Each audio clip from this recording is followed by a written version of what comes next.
लोकसभा में पास होने के बाद वक्फ संशोधन विधेयक 2025 को राज्यसभा में पेश किया गया है। केंद्रीय अल्पसंख्यक कार्य मंत्री किरेन रिजिजू ने बिल को संसद में पेश किया। दरअसल करीब 12 घंटे लंबी बहस और तीखी नोकझोंक के बाद वक्फ संशोधन विधेयक 2025 को कल देर रात लोकसभा में पास किया गया। इस विधेयक के पक्ष में 288 वोट पड़े, जबकि विपक्ष में 232 सांसदों ने मतदान किया। ये विधेयक वक्फ संपत्तियों के प्रशासन और प्रबंधन को बेहतर करने के मकसद से लाया गया। अब इसे लेकर एनडीए सरकार और विपक्षी दलों के बीच तीखी बहस देखने को मिल रही है, जब सभी की नजरें राज्यसभा पर टिकी।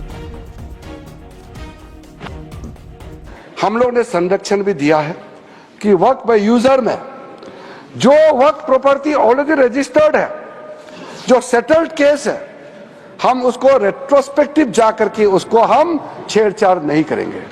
ये प्रोस्पेक्टिव इफेक्ट होगा। हाँ, अगर कोई डिस्प्यूटेड है, कोर्ट में पेंडिंग है, बातचीत चल रहा है, डिस्प्यूटेड है, तो जाहिर सी बात है सर कि कोर्ट का अधिकार को तो हम यहां खत्म नहीं कर सकता है। तो इसीलिए unless the property is disputed, all those land, those property, work property which are registered, which has a proper documentation, they will remain so। और इसका अधिकार राज्य सरकारों का है। Land is a state subject, तो भारत सरकार, केंद्र सरकार तो कुछ कर नहीं सकता है, वो राज्य सरकार को ही अथॉरिटी दिया है।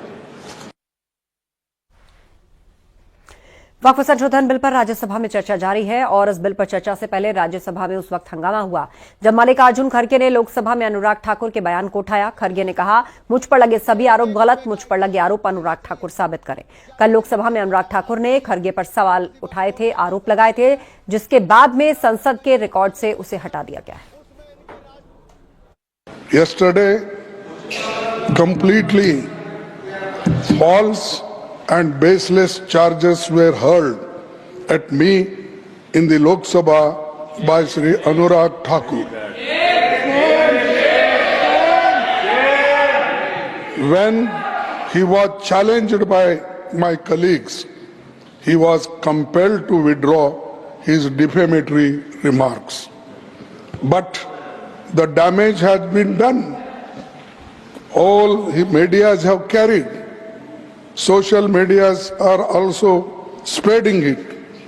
His statements damaging my image and reputation had already been picked up the social and other medias.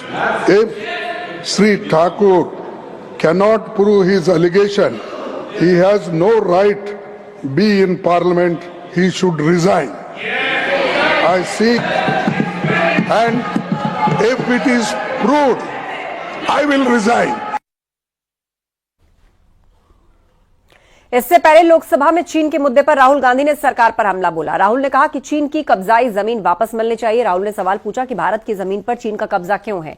Rahul Gandhi के सवाल का अनुराग ठाकुर ने जवाब दिया और कहा, कुछ लोग चीन के साथ मिलकर झूठे आरोप लगा रहे हैं, कोई भी 1 इंच जमीन नहीं हथिया पाया। Speaker sir, it's a known fact that China is sitting on 4,000 square kilometers of our territory. I was shocked some time back to see that our foreign secretary was cutting a cake with the Chinese ambassador.